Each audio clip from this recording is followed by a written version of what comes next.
જબરજસ્ત રિઝલ્ટ આવ્યું મને 2 વખત માર્યું ને હજી પીવરાવવાનું જ છે. શું નામ તમારું? લીલાભાઈ ખૂટી, કયું ગામ? બખરલા, તાલુકો જિલ્લો પોરબંદર. હવે લીલાભાઈ આપણે કેટલા વીઘાની ડુંગળી છે? 3.5 વીઘાની. 3.5 વીઘાની. 3.5. તો ડુંગળીની અંદર જે બેલી બી તમે વાપર્યું છે એ કેટલી વાર પાણી સાથે આપ્યું અને કેટલી વાર છંટકાવ કર્યો જરાક જણાવશો? પેલી વખત મેં 2.5 વીઘામાં 1 કિલો વાપરવાનું અને 250-300 ગ્રામનું દ્રાવણ કર્યું વીઘે, અને એ દ્રાવણામાં છટકાર કર્યો અને પીવરાયું વીઘે 2.5 વીઘે 1 કિલો. 2.5 વીઘે 1 કિલો.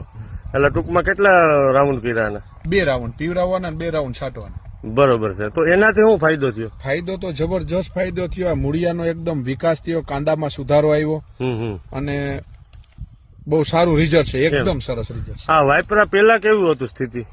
વાયપરા પેલા તો કારણ કે વરસાદમાં આવી ગઈ હતી તો હાવ નબળી થઈ ગઈ હતી, મને તો એમ થતું કે પાડી જ નાખવી પડે. હા, બરોબર. પણ આ પાવડર બીલીબી પીવરાવ્યા પછી તો જબરજસ્ત વિકાસ થયો ને એકદમ. એમ કઈ રીતે આનો તમને અનુભવ થયો? ક્યાંથી તમે જોયું? એક રાજસ્થાનમાંથી મેં યુટ્યુબ આપણે માધ્યમથી જોયું, ફેસબુક ના માધ્યમથી. રાજસ્થાનનો વિડીયો એક હતો. હા, એમાં મેં જોયું તો મને એમ થયું કે આમાં કંપનીમાં ફોન કરું, તો તમારી કંપનીમાં ફોન કર્યો અને મને આગ્રહ આપ્યો, મેં મગાવ્યું અને જબરજસ્ત રિઝલ્ટ આવ્યું મને. 2 વખત માર્યું ને હજી પીવરાવવાનું જ છે. એમ તો ટૂંકમાં પૂરો સંતોષ